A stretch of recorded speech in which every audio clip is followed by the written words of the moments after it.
Salam alaikum et bienvenue. On est le 22 juillet 2026 et cette vidéo, je la dédie à tous ceux qui prennent la route de la Tunisie cet été et à vos familles. Parce que si vous avez déjà fait ce trajet, vous connaissez le cauchemar, des heures et des heures d'attente au poste frontière, sous une chaleur écrasante, avec les enfants qui pleurent dans la voiture. Jusqu'à 15 heures d'attente pour certains. 15 heures. Eh bien, une nouvelle décision vient d'être prise pour changer tout ça. Je vais vous expliquer exactement ce qui va se passer aux frontières et ce que ça change pour vous. Mais dans cette vidéo, il y a bien plus. Nous allons parler d'un scandale d'État qui secoue le sommet du pouvoir, l'affaire du million de moutons, qui pourrait faire tomber un ministre proche du président. Nous verrons aussi les nouvelles règles très strictes pour publier des photos et des vidéos sur les réseaux sociaux en Algérie et ce qui est désormais interdit. Et enfin, une bonne nouvelle pour les voyageurs, avec une nouvelle ligne aérienne qui relie l'Algérie à un géant asiatique. Et restez jusqu'au bout parce qu'en partie 2, je vais vous raconter comment un scandale de moutons pourrait coûter son poste à un ministre. C'est parti. Partie 1, frontière Algérie-Tunisie, la fin du cauchemar des heures d'attente. Commençons par cette nouvelle qui concerne des millions d'Algériens, car la Tunisie reste de très loin la première destination estivale des familles algériennes. Voici les faits. Les 16 et 17 juillet 2026, à Tunis, s'est tenue une réunion très importante entre les responsables des douanes des deux pays. C'est ce qu'on appelle la commission mixte algéro-tunisienne de coopération douanière. Du côté algérien, la délégation était conduite par le directeur général des douanes, le général-major Abdelhafid Bakouche, accompagné de hauts responsables. Et l'objectif de cette réunion, c'est précisément ce qui vous intéresse. Les deux pays ont décidé de prendre des mesures pour fluidifier le passage des voyageurs, accélérer les échanges commerciaux et renforcer la sécurité aux frontières communes. L'objectif affiché est clair. Réduire les délais d'attente aux postes frontaliers, particulièrement durant la saison estivale, marquée par une forte affluence. Pour bien comprendre pourquoi cette décision est si importante, il faut parler de la réalité vécue par les voyageurs. Chaque été, c'est le même scénario. Des centaines de milliers de familles algériennes prennent la route vers la Tunisie. Et aux postes frontières, notamment ceux d'Oumteboul dans la wilaya d'El Tarf, de Meloula, de Babouche, l'affluence est telle que les files de voitures et d'autocars s'étirent sur des kilomètres. Des témoignages de voyageurs évoquent des attentes allant jusqu'à 15 heures pour certains trajets. 15 heures bloquées dans une voiture, sous 40 degrés, avec des enfants, des personnes âgées. C'est épuisant, c'est éprouvant et parfois même dangereux pour la santé. Pour vous donner une idée de l'ampleur du phénomène, avant la pandémie, le seul poste frontière d'Oumteboul enregistrait le transit de plus d'1,5 million de voyageurs. Et rien qu'entre janvier et février 2026, plus de 130 et 1 000 entrées ont été enregistrées. La Tunisie, c'est la destination du cœur pour les Algériens. Avant la crise sanitaire, plus de 3 millions de touristes algériens s'y rendaient chaque année. 3 millions, c'est colossal. Alors, que prévoit concrètement ce nouvel accord pour réduire ces attentes ? Plusieurs mesures ont été discutées. D'abord, la numérisation des procédures. Au lieu de tout faire à la main, sur papier, ce qui prend un temps fou, les procédures douanières vont être digitalisées, ce qui accélère considérablement les contrôles. Ensuite, une meilleure coordination opérationnelle entre les douanes des deux pays, avec des équipes de travail conjointes. Enfin, un partage d'informations renforcé pour traiter plus vite les voyageurs légitimes, tout en ciblant mieux les fraudeurs. Et il y a un point que je veux souligner, car il est important pour la diaspora. Il y a quelques semaines, l'Algérie avait déjà pris une mesure de facilitation majeure. Les autorités ont décidé d'autoriser l'entrée des titulaires de la carte d'immatriculation consulaire pour faciliter le passage des Algériens résidant à l'étranger qui n'ont pas pu renouveler à temps leur carte de séjour. C'est une décision très concrète qui a soulagé de nombreux membres de la diaspora qui craignaient de ne pas pouvoir rentrer ou circuler. Mais l'accord ne concerne pas seulement les voyageurs. Il vise aussi à lutter contre les réseaux de contrebande, la fraude commerciale et la criminalité transfrontalière. car cette frontière de près de 1000 km entre les deux pays est aussi, malheureusement, une voie pour les trafics en tout genre. En renforçant la coopération, les deux pays veulent faciliter les flux légaux tout en bloquant les flux illégaux. C'est un équilibre intelligent. Ouvrir la porte aux familles honnêtes, la fermer aux trafiquants. Alors, soyons honnêtes et lucides, comme toujours sur cette chaîne. Ces annonces sont excellentes sur le papier, mais la vraie question, c'est leur application concrète sur le terrain. Combien de fois a-t-on annoncé des améliorations qui, dans les faits, tardaient à se voir? Les files d'attente de 15 heures ne disparaîtront pas du jour au lendemain avec un simple communiqué. Il faudra des investissements dans les infrastructures, plus de personnel, des équipements modernes et une vraie volonté des deux côtés. Nous jugerons donc sur les résultats l'été prochain, mais la direction est la bonne et l'intention est là. En attendant, si vous prévoyez de prendre la route vers la Tunisie cet été, voici quelques conseils pratiques que je peux vous donner. Partez très tôt le matin, avant 6 heures, pour éviter les pics d'affluence. Préparez tous vos documents à l'avance, bien organisés, passeport valide et surtout, n'oubliez pas la vignette d'assurance, carte verte, valable en Tunisie, car beaucoup de voyageurs se font piéger là-dessus. Faites le plein de carburant avant d'arriver au poste et prévoyez des liquidités en euros et en dinars tunisiens. Ces petits réflexes peuvent vous faire gagner des heures et vous éviter bien des ennuis. Cette coopération avec la Tunisie montre une Algérie qui pense à ses citoyens voyageurs et à sa diaspora. Mais pendant que l'État facilite la vie des familles honnêtes aux frontières, il mène aussi une bataille beaucoup plus dure contre la fraude et la corruption à l'intérieur du pays. Et justement, un scandale énorme vient d'éclater, un scandale qui touche le sommet de l'État et qui pourrait faire tomber un ministre. C'est ce que je vais vous raconter maintenant. Partie 2, le scandale du million de moutons. Un ministre va-t-il tomber? Passons donc à ce scandale d'État qui fait trembler le sommet du pouvoir algérien, et je vais vous le raconter en détail, car c'est une affaire qui en dit long sur les défis de la gouvernance en Algérie. Reprenons depuis le début. Pour l'Aïd el-Adha, la grande fête du sacrifice, l'Algérie avait décidé d'importer 1 million de moutons.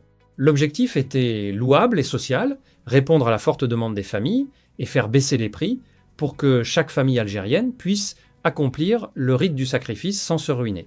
L'opération a été lancée au plus haut niveau, sous l'impulsion du président Tebboune lui-même, et confiée notamment à l'organisme public Alviar, qui a ouvert un appel d'offres pour cette importation massive. Mais cette opération, censée soulager les familles, a débouché sur une vaste fraude, et c'est là que le scandale éclate. Selon plusieurs sources de la presse nationale et internationale, cette affaire d'importation du million de moutons a donné lieu à des irrégularités graves, des soupçons de corruption, de détournement et de surfacturation. Le parquet a fait des révélations, la justice s'est saisie du dossier et l'enquête a mis au jour des dysfonctionnements majeurs. Et voici l'élément qui rend cette affaire explosive. Selon le magazine Jeune Afrique, ce scandale pourrait coûter son poste au ministre de l'Agriculture, Yassine Oualid. Et ce détail est important. Yassine Oualid était pourtant présenté comme un protégé du chef de l'État, comme l'une des figures montantes du gouvernement. C'est un jeune ministre, considéré comme moderne et compétent. Le fait qu'un tel personnage soit aujourd'hui menacé par ce scandale montre l'ampleur de l'affaire. Alors réfléchissons ensemble à ce que cela signifie, car il y a plusieurs façons de lire cette affaire. Première lecture, la plus sombre. Cette affaire montre que la corruption et la mauvaise gestion persistent, même au plus haut niveau, même dans des opérations à vocation sociale. Que même une opération décidée par le président pour aider les familles peut être détournée. C'est décourageant, et c'est une réalité qu'il ne faut pas nier. Mais il y a une deuxième lecture, plus encourageante. Le fait même que ce scandale éclate au grand jour, que la justice enquête, que le parquet fasse des révélations et qu'un ministre puisse tomber, c'est le signe que quelque chose a changé. Dans l'Algérie d'il y a quelques années, une telle affaire aurait être été étouffée, enterrée, cachée. Aujourd'hui, elle est exposée. Et si même un protégé du président peut être inquiété, cela envoie un message, plus personne n'est totalement intouchable. Je veux relier cette affaire à d'autres dossiers dont nous avons parlé sur cette chaîne. Il y a le scandale Imetal, où la Cour d'Alger a rendu ses verdicts en appel, avec des peines allant jusqu'à 10 ans de prison. Il y a la réforme de la location touristique, décidée à cause des réseaux de fraude qui détournaient les devises. Il y a le triple contrôle des importations et la numérisation de l'administration voulue par le président. Regardez le fil conducteur. L'Algérie mène une bataille sur plusieurs fronts contre la fraude et la corruption. Et cette bataille est difficile, parce que la corruption est un mal profond, enraciné, qui ne disparaît pas en un jour. Chaque scandale qui éclate est à la fois une mauvaise nouvelle, parce qu'il révèle que la fraude existe, et une bonne nouvelle, parce qu'il montre que le système commence à la détecter et à la sanctionner. Il faut aussi souligner une question de fond que soulève cette affaire. Pourquoi l'Algérie doit-elle importer 1 million de moutons? Un pays avec une telle tradition d'élevage, avec ses steppes et ses éleveurs, devrait pouvoir produire ses propres moutons. Le recours à l'importation massive révèle une faiblesse de la production nationale. Et c'est cette faiblesse qui crée les occasions de fraude. La vraie solution, à long terme, c'est de développer l'élevage national, comme le prévoient certains grands projets agricoles, pour ne plus dépendre des importations et fermer la porte à ce genre de dérive. Restons prudents et justes. À ce stade, il s'agit d'une enquête en cours et de révélation. Les personnes concernées bénéficient de la présomption d'innocence tant que leur culpabilité n'a pas été établie par la justice. Et concernant le ministre, rien n'est encore officiel.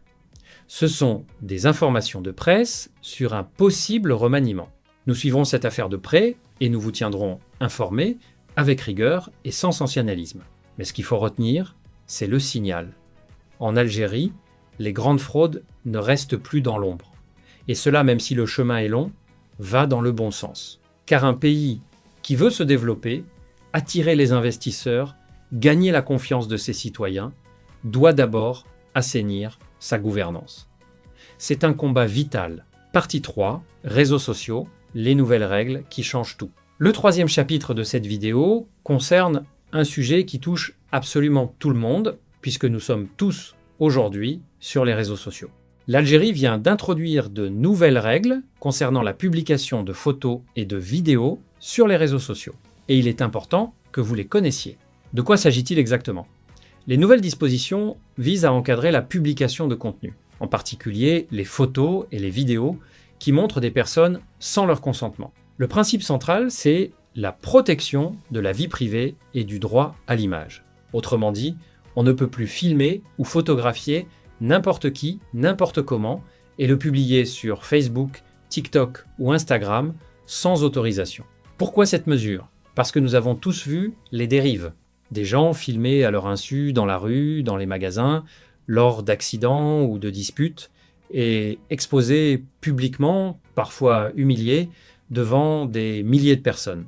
Des vidéos de bagarres, d'accidents, de personnes en détresse, diffusées sans aucun respect pour leur dignité.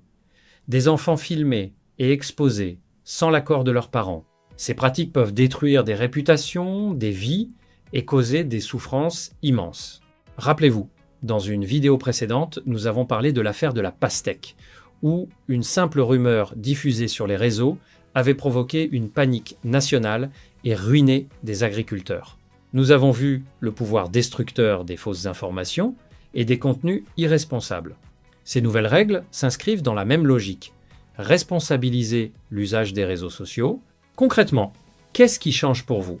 Si vous filmez ou photographiez une personne identifiable, vous devez, en principe, obtenir son consentement avant de publier, diffuser des images d'une personne sans son accord, surtout si cela porte atteinte à sa dignité ou à sa vie privée, peut désormais vous exposer à des poursuites. Cela vaut particulièrement pour les contenus humiliants, diffamatoires ou qui exposent des personnes vulnérables. Alors, je sais ce que certains vont penser et je veux aborder cette question honnêtement car c'est mon rôle. Certains diront, est-ce une atteinte à la liberté d'expression? Est-ce un moyen de museler les gens? C'est une question légitime et elle mérite un vrai débat. D'un côté, la protection de la vie privée et de la dignité des personnes est un droit fondamental.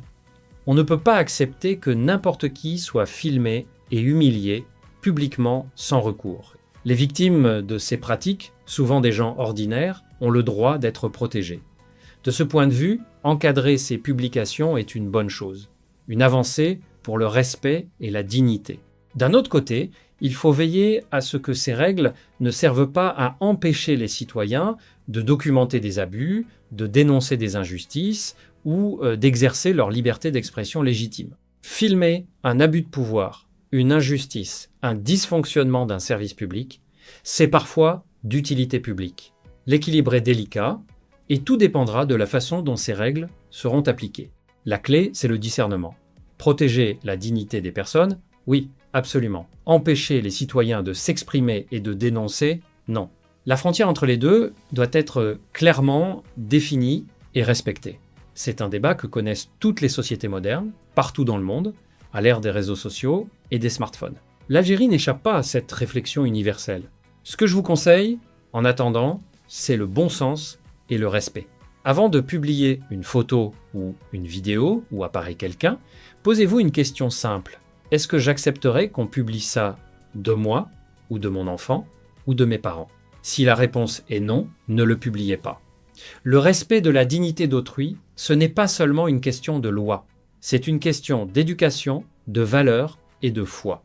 Nos traditions et notre religion nous enseignent le respect de la dignité de chacun. Les réseaux sociaux ne devraient pas nous faire oublier ces valeurs. Partie 4. Alger-Séoul, une nouvelle ligne vers un géant asiatique. Pour ce 4e et dernier chapitre, terminons sur une bonne nouvelle qui concerne les voyageurs et l'ouverture de l'Algérie sur le monde. Une nouvelle liaison aérienne se dessine entre l'Algérie et la Corée du Sud. Voici l'information.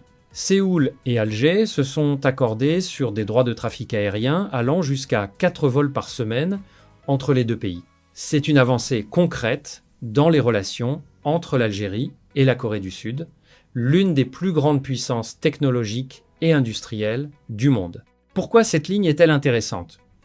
Pour comprendre, il faut mesurer ce qu'est la Corée du Sud aujourd'hui.